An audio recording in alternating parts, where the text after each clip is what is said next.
राम राम। मेरे सभी किसान भाइयों और मेरे सभी दर्शकों को राम राम।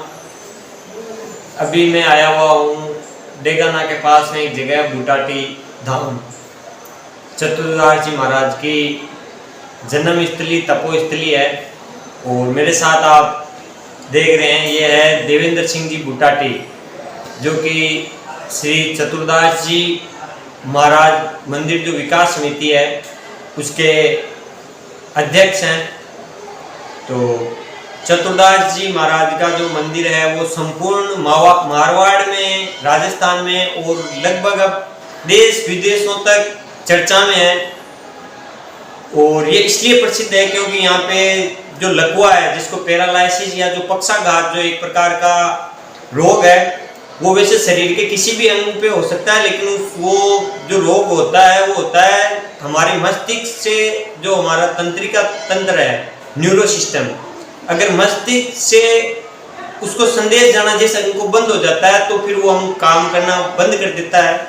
तो वो शरीर के किसी भी हिस्से में हो सकता है, किसी भी अंग में हो सकता है, और थोड़ा भी हो सकता है, ज़्यादा भी हो सकता है। तो पहले तो हम प्रार्थना करते हैं कि भगवान किसी को ऐसी बीमारी नहीं दे।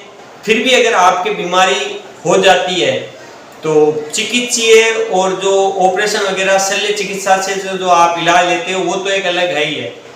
लेकिन यह जो बूटाटी धाम है, यहाँ पे जो चमत्कार है उसके बारे में आज हम जानेंगे श्रीमान देवेंद्र सिंह जी बूटाटी से। तो खमा गणी हुकुम, राम राम साहब। तो आप हमारे दर्शकों को आपके श्रीमुख से बताइए बूटाटी के बारे में। आपकी जन्म स्थली है, कर्म स्थली है, तो इसके बारे में विस्तार से आप हमारे दर्शकों को आप बताइए। चतुर्दास जी महाराज की जय हो। देखिए, श्री चतुर्दास जी महाराज का मंदिर गांव बूटाटी, जिला नागौर, राजस्थान में है। महाराज जी की ये तपोभूमि है, तपोस्थली भूमि है।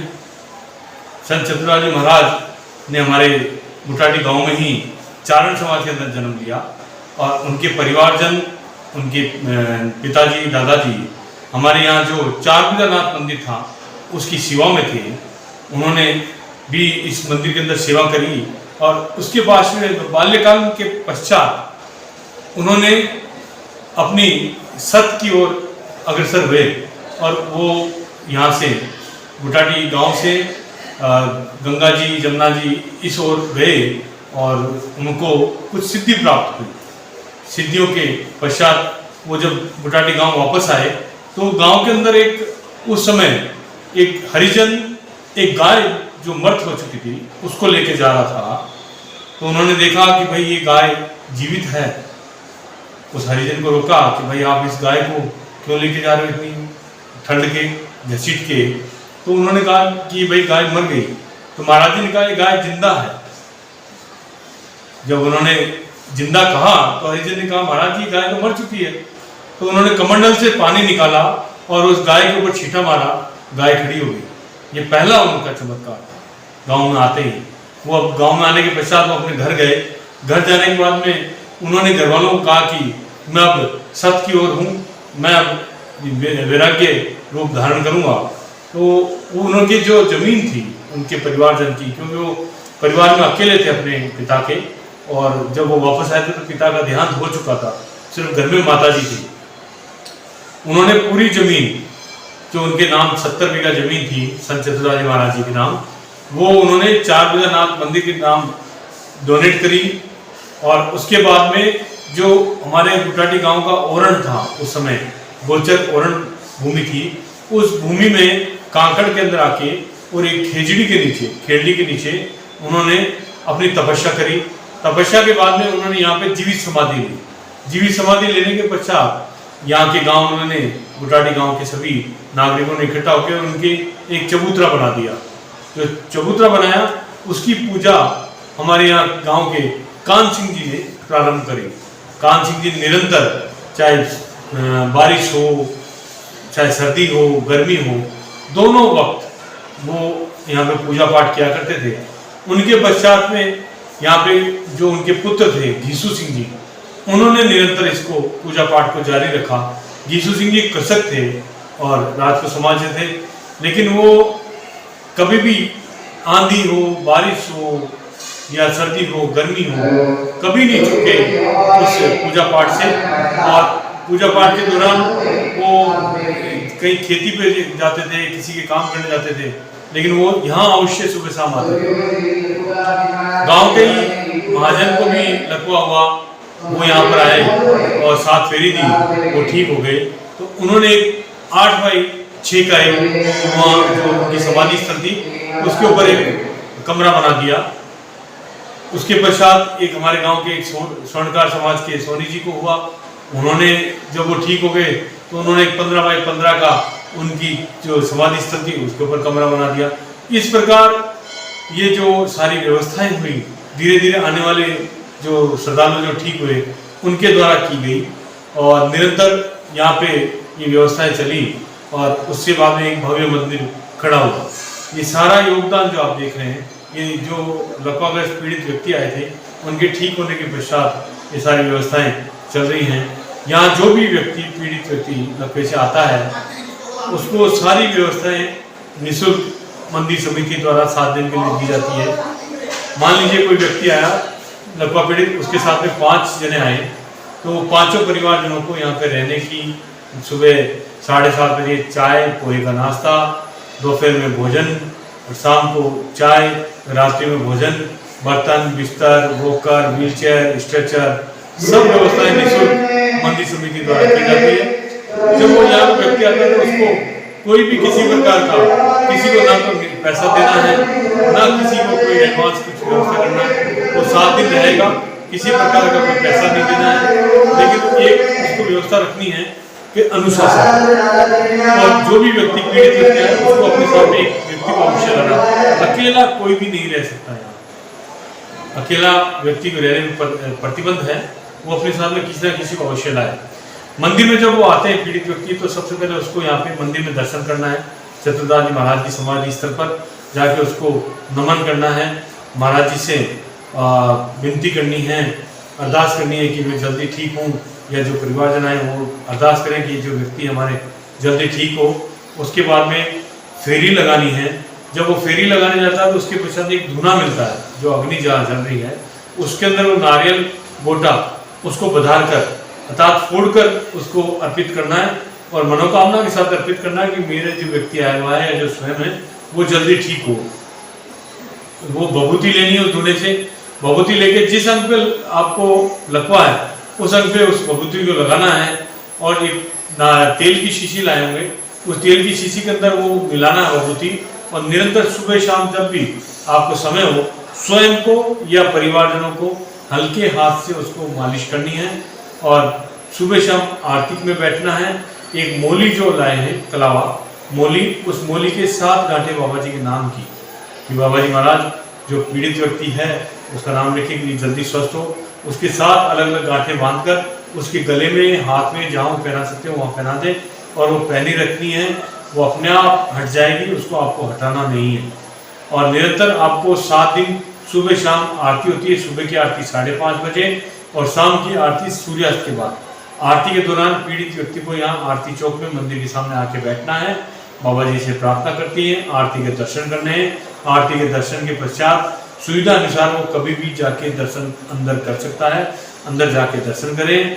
करने के पश्चात पुनः वापस परिक्रमा लगाएं, परिक्रमा के पश्चात धुने के पास में जाएं, वहाँ से भभूति ले और भभूति लेके पुनः वो वापस लगाए। और ये दोनों प्रक्रियाएं सुबह शाम आरती के पश्चात करनी है। यहाँ रहने की व्यवस्थाएं सारे निःशुल्क हैं, किसी प्रकार का कोई शुल्क नहीं लिया जाता, लेकिन रजिस्ट्रेशन करवाना अनिवार्य है, चाहे वो 1 दिन रहे चाहे वो 7 दिन रहे। ये सारी व्यवस्थाएं मंदिर ट्रस्ट अपनी व्यवस्थाओं के अनुरूप करता है।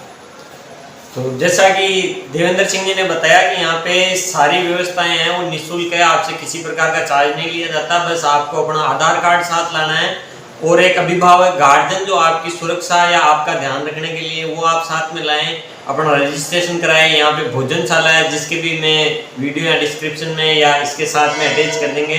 तो भोजनशाला है वो बिल्कुल निःशुल्क है, बिस्तर निःशुल्क है, नहाने धोने के लिए सुलभ कॉम्प्लेक्स बना हुआ है। देवेंद्र सिंह जी ने जैसा बताया विकास समिति के अध्यक्ष द्वारा कि अगर आप सक्षम हैं तो आप 5 रुपए 10 रुपए उसका वो नॉर्मल चार्ज है। अगर आप वो देने में भी अगर आप सक्षम नहीं है तो आप मंदिर विकास समिति है वो आपको एक स्लिप दे देगी, उसके द्वारा फिर आपको वो सुविधा भी आपको मुफ्त में मिल जाएगी। और अगर आप ठीक हो जाते हो, और वैसे यहाँ पे जैसा बताया बनाने लगभग सारे जो श्रद्धालु होते हैं वो सब ठीक होके ही जाते हैं, तो फिर वो इच्छा अनुसार वो उनकी इच्छा है वो दे ना दे वो कोई मैटर नहीं करता। लेकिन आप अगर इस बीमारी से वैसे तो कोई पीड़ित हो ही ना हो, अगर फिर भी अगर आपके ये समस्या है तो आप एक बार डेगाना से, तो डेगाना तहसील में पड़ती है, इसके नज़दीकी जो रेलवे स्टेशन है वो रैन है, यहाँ से लगभग 6-7 किलोमीटर है। और नागौर अजमेर रोड पे ऊपर ये कुचेरा के पास में गांव है बुटाटी। तो यहाँ पे सारी सुविधाएं निःशुल्क है, रहना खाना पीना सब कुछ निःशुल्क है। बस आपको जो मंदिर विकास समिति के जो नियम है उनका आपको उल्लंघन नहीं करना है, शांति बनाए रखनी है, बाकी आपको किसी प्रकार की कोई समस्या नहीं होगी। और इतनी भीड़ होने के बाद मैंने आज खुद देखा कम से कम यहाँ पे हर दिन बना लगभग 2000 लोग आराम से रहते हैं। देखिए लगभग अगर अपन बात करते हैं प्रतिदिन औसतन 2 से 2,500 लोग यहाँ पे रहते हैं। मतलब पर डे सुबह 2000 लोगों का खाना पीना, शाम का 2000 लोगों का खाना पीना, फिर उनको आरती के समय व्यवस्था बनाए रखना। आरती के समय यहाँ पे मंदिर समिति के द्वारा और यहाँ धाम के जो नियम है कि आरती के समय किसी को खड़ा नहीं होना, तो सारे श्रद्धालु पंक्तिबद्ध रूप से मंदिर के सामने विराजमान हो जाते हैं और आरती के दर्शन करते हैं, व्यवस्थाएं बनाए रखते हैं। और लगभग 21 व्यक्ति है जिसमें देवेंद्र सिंह जी अध्यक्ष है और इनके अलावा 20 सदस्य तो हैं प्रबंध समिति के, और लगभग 70 है वो व्यवस्थापक है, जिसमें आप सुरक्षा कर्मी है, गेट पे है, और पूरे मंदिर परिसर में सीसीटीवी कैमरे के द्वारा निगरानी की जाती है। हालांकि आपको आपके सामान की सुरक्षा आपको रखनी है, फिर भी जो प्रबंध समिति है वो भी आपका पूरा रखने को ख्याल रखती है, कैमरे के द्वारा ख्याल रखती है। और रजिस्ट्रेशन जो कार्यालय है वो 24/7 365 दिन, वो 24 घंटे हफ्ते में 7 दिन और वर्ष भर 365 दिन वो ओपन रहता है। आपके अगर कोई समस्या है, किसी भी प्रकार की कोई तकलीफ है, आपको रजिस्ट्रेशन कराना है, कोई चीज में दिक्कत आ रही है, तो आप तुरंत उस पर आप संपर्क कर सकते हो। वहाँ पे 24 घंटे आपको व्यवस्थापक है वो आपको हाजिर मिलेंगे। और मंदिर परिसर में स्वच्छता का पूरा ध्यान रखा जाता है, हर जगह आपको डस्टबिन है, पूरा जो स्वच्छ भारत है और जो स्वच्छ बुटाटी है उसका पूरी तरह से अक्षरश पालन किया जाता है। और मंदिर में हर 2-3 घंटे बाद में वो अनाउंस होता है, उसके बाद वहाँ पे सफाई की जाती है। रहने के लिए कमरे बने हुए हैं, टीन शेड बने हुए हैं, खाना बनाने के लिए मशीनें व्यक्तियों द्वारा, और अगर कोई आदमी अगर खुद का पर्सनल बना के खाना चाहे तो उसके लिए चूल्हे की, आटे की सारी व्यवस्थाएं वो भी अलग से है। अगर कोई किसी आदमी के हो गई कि हमें तो भूख जल्दी लग जाती है, यहाँ पे तो सारा काम नियमों के हिसाब से होता है, तो उनके लिए अलग से 50-60 से ज्यादा ही होंगे उधर चूल्हे लकड़ी सब व्यवस्था रखी हुई है, तो आप अपना बना के आप खा सकते हो। और बाकी जैसे आप मेस वगैरह में देखते हो वैसा पूरा मेन्यू के हिसाब से पूरे हफ्ते भर का शेड्यूल रहता है। तो आप डॉक्टर से तो आप इलाज लो, वो आपकी इच्छा है, लेकिन अगर आप पैरालाइसिस, पक्षाघात या लकवे से अगर आप ग्रसित हो तो आप एक बार जरूर यहाँ पे बुटाटी धाम पधारें। और अगर आपको लकवा नहीं भी हो तो फिर भी आप ये आस्था का केंद्र है, आप यहाँ पे जरूर पधारें। चतुर्दास जी महाराज की जो मंदिर समिति है वो भी आपका हार्दिक स्वागत करती है, अभिनंदन करती है और आपकी सेवा में सदैव तत्पर है। इन्हीं शुभकामनाओं के साथ राम राम, जय हिंद, जय भारत, जय जवान, जय किसान, जय बाबा। जय बाबा।